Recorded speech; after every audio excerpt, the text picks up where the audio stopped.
Hello, YouTubers. Um, it was during this time that I was at the junior school, the middle school, that we moved house. Um, we moved quite a long way away from my school, so I now had 2 miles to walk to school, and I suppose what was even worse, had 2 miles to walk back to the estate where my friends were. Um, in those days of much unemployment, it would appear that my father was having to find work wherever he could find it, and he had to travel away from home to get casual work on building sites or road construction and all those sort of things to support us. And the opportunity came up to uh, take over a shop where he established himself as a butcher. So I grew up as a butcher boy, but this particular house was a very, very old house in a lane of terraced houses built, I think, probably in Victorian times or even before. So we sort of regressed to living conditions which were not as good as the ones that we had left. Just briefly to describe it would be to say that the shop, of course, was at the front and the living room behind, and that living room had the floor just covered in linoleum with some rag rugs in front of the fireplace, the only fireplace in the house, which was like a range in that it had a coal-fired section that heated an oven on the side, and on the top was a hot plate where you could stand pans of water, sort of like a precursor of the posh Argas that people have today. The kitchen was particularly bare, in that it had a shallow stone sink. We did have water supply, but only a cold water supply, and that came through lead pipes, which in the winter frequently burst, and my dad had to sort of solder them up, and they looked like sort of a python that had swallowed a rabbit or something. And we did have a gas stove, which I think was probably a little bit different from some of the others, but so we had a stove in which to cook, but any other water that you needed had to be heated from a copper in the corner, which similarly had to be fired up with a coal fire. So that was a big problem, and of course in the days of no labour saving devices, life was very, very difficult. We did have a bath. It hung outside, a tin bath that hung outside the back door, but I personally never remember being in it. Um, Maybe some people did, but I never remember being in it. We washed in a bowl in front of the fire, or when Mother wanted to really give us a good wash, she would stand us in the stone sink and give us what was called a top and tail, which meant she had a rag, and we had carbolic soap, and she would use that rag to do your face and your neck and your ears and your tail, of course, which doesn't seem very hygienic, does it? But that's the way it was. I'm not obsessed about toilets, but one has to mention the toilet because it was an outside toilet, which you had to obviously go outside, hail, rain or snow, to get to, which frequently blocked up because we didn't have toilet paper. We cut up squares of newspaper and hung them on a bit of string. So life, was very different for us than what we had been used to before. And women in those days, and particularly mothers, had such a hard life.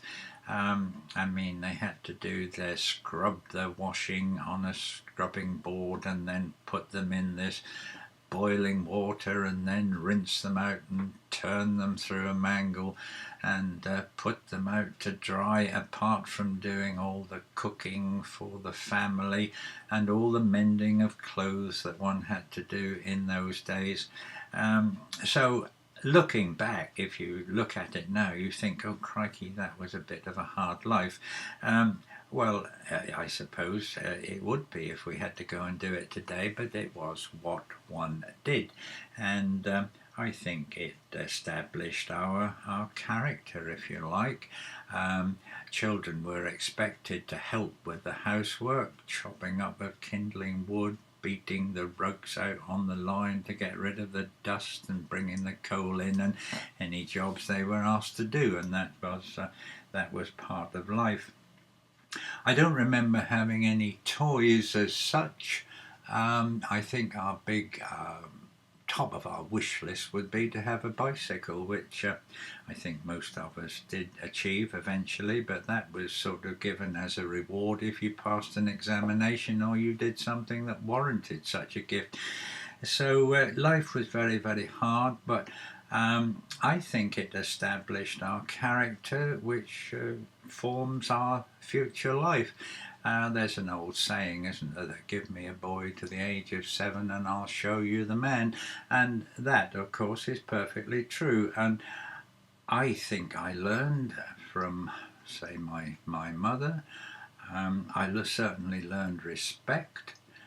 I I learned humility, but most of all, I think the greatest lesson in life, I learned compassion. And of course, I learned from my father that life is not always fair, but we are responsible for our own actions and our own destiny, and it is up to us to achieve what we can. So, anyway, that was life. That was life then, and I don't look upon it back on it as anything being unhappy. Summertime seemed to be great. The only thing about summertime was the clouds of flies that would come into the house and sort of commit suicide on the fly papers that hung in every room.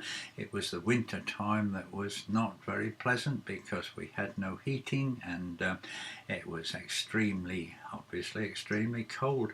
I don't remember having pajamas. I think we slept in a shirt, and we would take our underclothes into bed with us so that they would be warm when we got up in the morning. But I think it made us quite tough, and I think it was to our benefit. I have told about life in this house in a story that I wrote called All the Way Through, which I had put up onto videos onto YouTube a few years ago. And whilst I have moved the location to another county, and I have talked about a family of 2 parents and 4 children, the actual descriptions and of the house in more detail than I've been able to tell you here, and the lifestyle of people in those times is accurate. So I'll put a link to those videos, or to the first one of those videos, down below, and if you like to go and look and listen, then you would learn more about life in that slum house. Of course, after the war, all of those houses were demolished under a slum clearance program, and thank goodness we have moved on to more modern times. So I think I'd better end it there, being nearly 9 minutes, I believe, and see you again next time. And I think I might tell you about sort of the health of people in those days. So until then, goodbye.